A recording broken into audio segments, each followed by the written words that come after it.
అండి, ఇంకో హెల్దీ రెసిపీతో వచ్చేసాను. వెల్కమ్ టు అవర్ ఛానల్ సౌజీ ఆంధ్ర రుచులు. ఈ రోజు మన ఛానల్లో Karnataka military hotel style donne biryani అయితే చేస్తున్నాను. వెజ్ అనమాట. చాలా టేస్టీగా ఉంటుందండి. చాలా సింపుల్ అండ్ హెల్దీ కూడా. ముందుగా స్టవ్ పై మూకుడు పెట్టుకొని ఆయిల్ వేసుకుని ఒక 2 టేబుల్ స్పూన్ ఆయిల్ వేసుకున్న తర్వాత దాల్చిన చెక్క, లవంగలు 2, అలాగే 1/2 టేబుల్ స్పూన్ మిరియాలు, అలాగే ఇందులోకి కట్ చేసి పెట్టుకున్న ఒక ఉల్లిపాయ ముక్కలు, ఒక పెద్ద సైజు ఉల్లిపాయ ఒకటి తీసుకుని ఇలా చిన్న చిన్న ముక్కలు అవసరం లేదు, మిక్సీలో పెడతాం కాబట్టి పెద్ద ముక్కలు వేసుకోవచ్చు. అలాగే ఒలిచి పెట్టుకున్న ఒక 6-7 వెల్లుల్లి రెమ్మలు, ఒక 1/2 ఇంచు అల్లం ముక్క వేసుకోవాలి. కారానికి తగ్గట్టు పచ్చిమిరపకాయలు యాడ్ చేసుకోవాలి. నేనైతే ఒక 2 పచ్చిమిరపకాయలు యాడ్ చేశాను. కొంచెం స్పైసీగా తినే వాళ్ళు వేసుకోవచ్చు కొంచెం ఎక్కువ. కూర వచ్చేసి ఒక గుప్పెడు వేసుకున్నాను. కొత్తిమీర కూడా ఒక కట్టలో కొంచెం అనమాట, ఒక చిన్న గుప్పెడు వేసుకున్నాను. అలాగే పుదీనా కూడా యాడ్ చేసుకోవాలి సేమ్ క్వాంటిటీలో. వేసుకున్న తర్వాత ఇందులో ఉప్పు కూడా వేసేసుకొని ఒకసారి బాగా ఫ్రై చేసేసుకోవాలి. ఇందులో వాటర్ అంతా ఇంకిపోయేంత వరకు ఫ్రై చేసేసుకొని చల్లారిన తర్వాత ఇది మిక్సీ జార్లోకి వేసుకొని ఇది మెత్తటి పేస్ట్ లాగా మిక్సీ పట్టేసుకోవాలండి.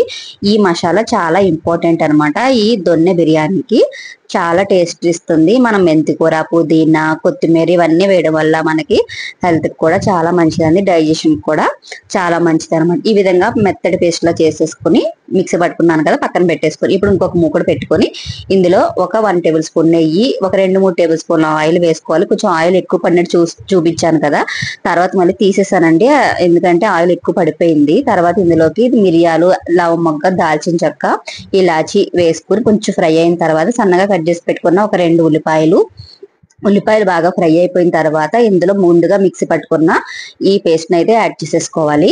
వెజిటేబుల్స్ అన్ని యాడ్ చేసుకోవాలన్నమాట. బంగాళదుంపలు, క్యారెట్లు అయితే యాడ్ చేశాను. బీన్స్ ఉంటే బీన్స్ కూడా యాడ్ చేసుకోవచ్చు. అలాగే కాలీఫ్లవర్ ఉంటుంది కదా, అది కూడా యాడ్ చేసుకోవచ్చు అనమాట. నేనైతే ఇవే యాడ్ చేశాను. గరం మసాలా, అలాగే పసుపు, 1 టేబుల్ స్పూన్ కారం, మళ్ళీ రుచికి సరిపడిన ఉప్పు చూసుకుని వేసుకోండి. ఆల్రెడీ మనం మసాలా ఫ్రై చేసినప్పుడు వేసాం కదా, చూసుకుని వేసుకోవాలన్నమాట. ఇది కూడా బాగా ఫ్రై అవ్వాలి. ఇందులోకి పెరుగు వచ్చేసి ఒక 2 టేబుల్ స్పూన్ పెరుగు కూడా యాడ్ చేసుకుని సిమ్ లో పెట్టుకుని మాత్రమే ఫ్రై చేసుకోవాలి. హై ఫ్లేమ్ లో పెట్టొద్దు. పెరుగు వేసిన తర్వాత ఇందులోకి ఒక గ్లాస్ రైస్ కి 2 గ్లాసులు వాటర్. నేను చిట్టు ముచ్చాల రైస్ తో చేస్తున్నాను అనమాట.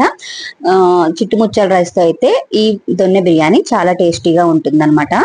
ఇప్పుడైతే నీళ్లు మరిగిన తర్వాత ఇందులోకి రైస్ అయితే యాడ్ చేసేసుకోవాలి.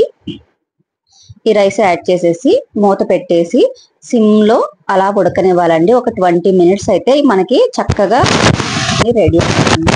చాలా టేస్టీగా ఉంటుందండి. మనం దీనికోసం స్పెషల్ కర్రీస్ ఏం చేయనవసరం లేదు, ఎందుకంటే ఇందులో మనం వెజిటేబుల్స్ యాడ్ చేసాం, మెంతి కూర యాడ్ చేసాం, కొత్తిమీర, పుదీనా, ఇంత మంచి ఐటమ్స్ అన్ని కూడా యాడ్ చేసాం కాబట్టి స్పెషల్ గా చట్నీ అయితే కూర అయితే అవసరం లేదు. ఉల్లి చట్నీతో తినేయచ్చు అనమాట. చాలా సింపుల్ అండ్ టేస్టీ. మీకు ఈ వీడియో నచ్చిందా? ప్లీజ్ లైక్ చేయండి. మీ అభిప్రాయాన్ని కామెంట్స్ చేయండి. మర్చిపోవద్దు కామెంట్ చేయండి. నచ్చితే లైక్ చేసి సబ్స్క్రైబ్ చేసుకోండి. Thank you for watching.